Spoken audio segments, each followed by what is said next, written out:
சில நேரத்துல சில காரியங்களை நம்மளால டைஜஸ்ட் பண்ணவே முடியாது. தாவீது 2 வாட்டி கேட்கிறார் பாருங்க, இவங்க ஒப்பு கொடுப்பாங்களா? அப்போ அதுவரை யார பத்தியும் தாவீது கேட்கல. இந்த யோனத்தான் என்ன காட்டி கொடுப்பான் ஆண்டவரே கேட்கல. ஆனா அந்த கேகிலா பட்டணத்தார் மேல ஒரு நம்பிக்கை வச்சுட்டான். நம்ம எவ்வளவு நம்ம ரிஸ்க் எடுத்து ஹெல்ப் பண்ணியிருக்கோம். சும்மா இல்ல, ரிஸ்க் எடுத்து. என் கூட இருக்கிறவங்க எல்லாம் சொன்னாங்க, அவங்களுக்கு ஹெல்ப் பண்ணாதீங்க, உங்களுக்கு ஹெல்ப் பண்ணாதீங்க, உங்களுக்கு ஏற்கனவே பல பிரச்சனை இருக்கு, அவங்களுக்கு ஹெல்ப் பண்ணாதீங்க. இருந்தாலும் போய் ஹெல்ப் பண்ணி அவங்களை இவ்வளோ காப்பாற்றி இருக்கிறோம். அதனால அவங்க எப்படி நமக்கு சப்போர்ட்டிவா நிற்பாங்கன்னு பார்த்து ஆண்டவர்கிட்ட கேளுங்க. அவங்கள்ட்ட கேட்டா நிப்போம் தாவீதே, உங்களை நாங்கள் மறப்போம், வேற யார்ட்டையும் கேட்காதீங்க, ஆண்டவர்கிட்ட கேளுங்க. ஆண்டவரே இவங்க என்ன ஒப்பு கொடுப்பாங்க தாவீதே. ஆனா கர்த்தர் சவுல் அவனை அனுதினமும் தேடியும்.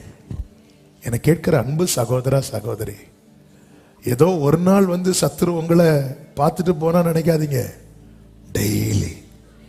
டெய்லி கண்ணி வைக்கிறான், டெய்லி ஆயுதங்களை உருவாக்கி தொடுத்து கொண்டிருக்கிறான். ஆனா உலகமே ஒப்பு கொடுத்த பிறகும் அவர் ஒப்பு கொடுக்காததுனால நம்ம இன்னும் நிர்மூலமாகாமல் இருக்கிறோம். ஆமென் சொல்லுங்க பார்க்கலாம். இப்ப தாவீதுக்கு அனுகூலத்தை காட்டிட்டார், இது சவுலுக்கும் காண்பித்து கொடுக்கிறார். வேகமா 1-2 வசனங்களை சொல்லி ஜெபிக்கிறேன். சவுல் எதையெல்லாம் கண்டான் தெரியுமா? 1 சாமுவேல் 18:12 வசனத்துல கர்த்தர் தாவீதோடு கூட இருக்கிறார் என்று சவுல் கண்டான். ஆமென். கர்த்தர் யாரோடு இருக்கிறார்? என் கூட இல்ல, அவன் கூட தான் இருக்கிறார். இப்படி கர்த்தர் காண்பித்து கொடுக்கிறார். ஆமென் சொல்லுங்க பார்க்கலாம். அல்லேலூயா, அல்லேலூயா. கர்த்தர் காண்பித்து, ஆண்டவர் எனக்கு என் பகைஞர் கண்டு வெட்கப்படும்படிக்கு அவங்க பார்க்கணும்பா. அதே 18:14 அதுக்கு முன்னாடி 18:12 கர்த்தர் தாவீதோடு இருக்கிறார் என்றும் தன்னை விட்டு விலகி போனார் என்றும் சவுல் கண்டான். ஆனா தாவீதினுடைய ஜெபம் எப்படி இருந்துச்சு தெரியுமா? இதுக்கு பின்னாடி எல்லாம் தாவீதுக்கு பிரேயர் இருந்துச்சு. அதுதான் நம்முடைய ஜெபத்தை மட்டும் விட்டுறக்கூடாது. தாவீது என்ன சொல்லுகிறார் தெரியுமா?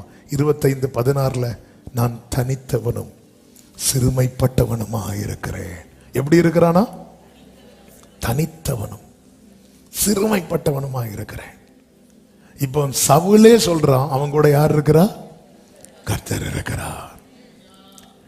இரண்டாவதாக அதே 18வது அதிகாரம் 14வது வசனத்தில் தாவீது தன் செய்கைகளில் எல்லாம் புத்திமானாய் நடந்தான். 15வது வசனத்தை பாருங்கள். அவன் மகா புத்திமானாய் நடக்கிறதை கண்டு சவுல் கண்டு அவனுக்கு பயந்திருந்தான்.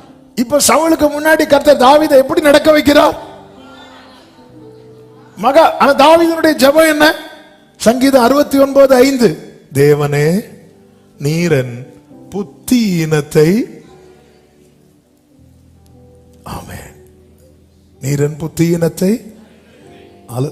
நல்லா புரிந்து கொள்ளுங்க. நம்முடைய வீக்னஸ கர்த்தர்கிட்ட மட்டும் சொல்றோன்னு வைங்களேன், அந்த காரியத்தை சத்துரு கண்ணு முன்னாடி ஸ்ட்ராங்கா காட்டுவார். ஆமென். இந்த வேர்டை நான் ரிப்பீட் பண்றேன். நம்முடைய வீக்னஸ கர்த்தர்கிட்ட ஓப்பனா சொல்லிட்டு இருக்கோன்னு வைங்களேன், அந்த எது உங்களுக்கு முடியலையோ அது ஆண்டவர்கிட்ட சொல்லுங்க. உங்களை பகைக்கிறவங்க கண்ணுக்கு முன்னாடி அதுல நீங்க எக்ஸ்பர்ட்டா கர்த்தர் காட்டுவார்.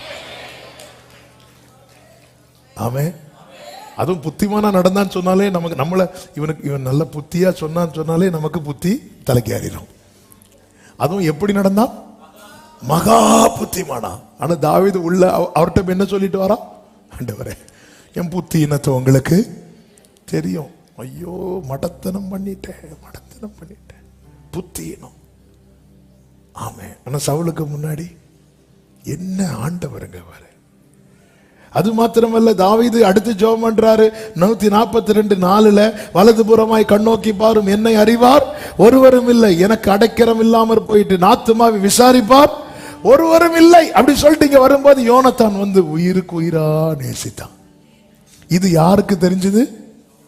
சவுலுக்கு தெரிந்தது. அது மாத்திரமல்ல, 1 சாமுவேல் 18வது அதிகாரம் 28-29 வசனங்களிலே சவுலின் குமாரத்தியாகிய மீகாளும் அவனை நேசித்தாள். ஆகையால் சவுல் இன்னும் அதிகமாய் தாவீதுக்கு பயந்து அவன் பார்க்கிறான்.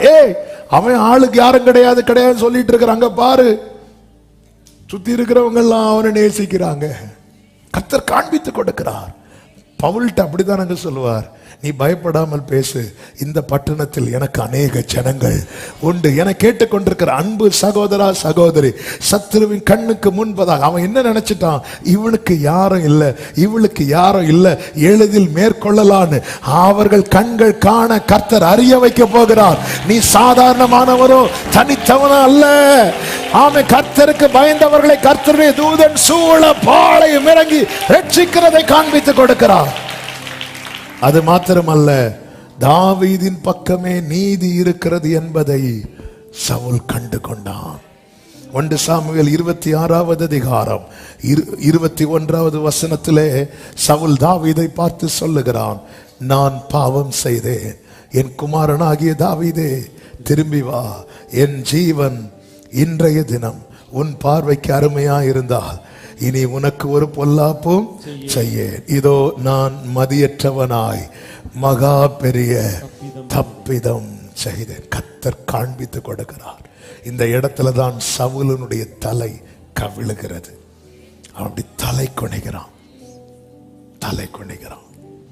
அவன் சத்துருக்களுக்கு வெட்கத்தை உடுத்துவேன், அவன் மீதிலோ அவன் கிரீடம் பூக்கும் என்றார். அவன் மீதிலோ அவன் கிரீடம். பிரியமான கர்த்தருடைய பிள்ளைகளே, தாவீது பாருங்க, நம்ம ஏதோ ஒரு வார்த்தையை வைத்து கொண்டு பார்க்க கூடாது. ஆமென். அவன் சவுலை பகைக்கிறத விட்டுட்டான்.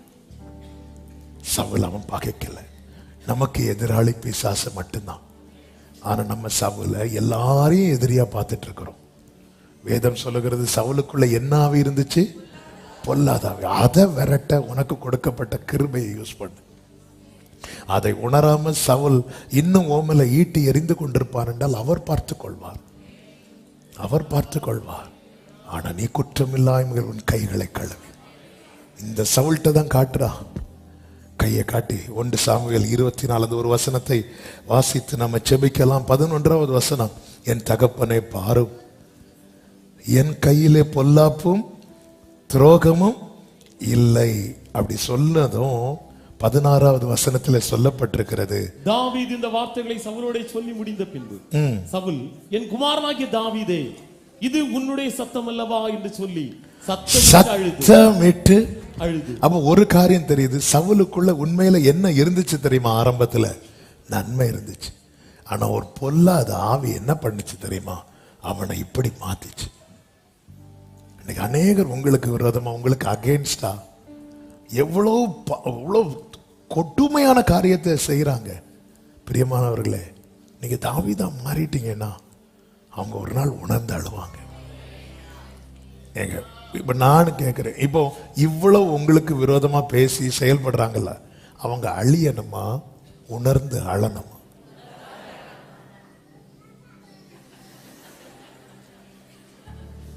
அவருக்கு தெரியும். அழியணும்னா தாவீது கையில இதே 24வது அதிகாரத்துல 2 சம்பவங்களுக்கு சான்ஸ் இருக்கு. 2, ஒன்று சவுல் அழிவதற்கு, இன்னொன்று சவுல் உணர்ந்து அழுவதற்கு. அது 2 இப்ப யாருடைய தீர்மானத்தில் இருக்கு தெரியுமா? தாவீதினுடைய தீர்மானத்தில் இருக்கு. ஏன்னா சவுல் கையில் ஒப்பு கொடுக்கப்படுகிறான். நம்முடைய ஜெபம் அதை தீர்மானிக்கும். ஒருத்தன் அதனாலதான் உன் சத்துரு விழுந்தானே சந்தோஷப்பட்டுறாத. அவன் அழியணுமா அழணுமா? உணர்ந்து அழணுமா? அழியக்கூடாது. சும்மா அல்ல அவர் தாவீதின் குமாரன் அறியப்பட விரும்பினது. அந்த சாயலை வெளிப்படுத்திட்டே இருக்கிறான். அவன் இப்படி பண்ணிட்டான், அவன் அழியணும், அவன் இல்லாம போகணும். ஆமென். அழியறதுக்கு சவுல் அந்த இடத்துல அழிவதற்கான சான்ஸ் தான் ஃபர்ஸ்ட், அழுவதற்கான சான்ஸ் செகண்ட். ஆனா தாவீது கை வைக்கல. இப்ப தாவீது நிக்கிறான். சவுல் அழுது சொல்ற அடுத்த வார்த்தை, தாவீதை பார்த்து, நீ என்னை பார்க்கிலும் நீதிமான். நீ எனக்கு நன்மை செய்தாய். பிரியமானவர்களே, ஒருபோதும் தீமை செய்ய எத்தனைப்படாதீர்கள். நம்ம தீமையா ஒண்ணும் செய்ய மாட்டோம், ஆனா நிறைய பேசுவோம், நிறைய தீமையா பேசுவோம். இல்ல இல்ல, நம்ம இன்னைக்கு அநேகர் பகைக்கிறாங்கல்ல, அவங்க அழியக்கூடாது, அவங்க உணர்ந்து அழணும். பேதுரு அழிய விடல, ஆனா உணர்ந்து அழவிட்டார். ஆமென். இதுதானங்க தாவீது பண்றார். அன்னைக்கு பேதுரு அப்படி திரும்பி இப்படி பார்த்த பார்வையில பேதுரு எரிஞ்சிருக்கணுமா வேண்டாமா? இல்ல ஏசு அங்கிருந்து அவனும் என் கூட உண்டுன்னு சொல்லியிருந்தான். அவனும் உண்டு சொல்லியிருந்தாலே பேதுருவை தூக்கிட்டு வந்திருப்பாங்க. அவனும் உண்டு. நான் உங்களுக்கு உண்மையை சொல்லுகிறேன், அவனும் உண்டு. அவன் தான் சொன்னான். இல்ல இல்ல, அவன் அழிஞ்சிடக்கூடாது. சாத்தான் உன் விசுவாசம் ஒளிந்து போகும்படி சோதிக்க கேட்ட நானும் அது ஒளியக்கூடாது உனக்காக வேண்டேன். ஆனா பேதுருவே, உன்னை உணர்ந்து அழ வைப்பேன். அதுக்கு இயேசு என்ன செய்தார் தெரியுமா? அப்படி பார்த்தார். இயேசு இப்படி பார்க்கும்போது கூட இருக்கிறவங்க பார்த்திருக்க மாட்டாங்கன்னு நினைக்கிறீங்க? ஏன்னா அவங்க தான் அடுத்து இயேசுக்கு என்ன செய்ய போறாங்க? கண்ணு கட்ட போறாங்க. அந்த இடத்துல இயேசு தெரியாதது போலவே இருந்தார். ஏன்னா அழிஞ்சிடக்கூடாது. நமக்கு விரோதமா இன்னைக்கு அநேகர் எழும்புறாங்கல்ல, அவர்களை எழுப்புகிற சத்துரு அழிந்து போவானாக. ஆனா அவங்க உணர்ந்து அழணும். அதுக்கு என்ன செய்யணும்? தாவீதே, நீ என்ன செய்தாய்? பக்கத்துல பார்த்து சொல்லுங்க, நன்மையே நன்மையே. ஆமென் சொல்லுங்க பார்க்கலாம். கர்த்தர் உங்களை ஆசீர்வதிப்பாராக. கண்களை மூடி ஹல்லேலூயா. சத்துரு தலை கவிழ்ந்தோட நித்தமும் கிரியை செய்திடோ. சத்துரு தலை கவிழ்ந்தோட நித்தமும் கிரியை செய்திடோ. என்னை தேற்றிடும் அடையாளம் இயேசுவே இன்று காட்டிடு.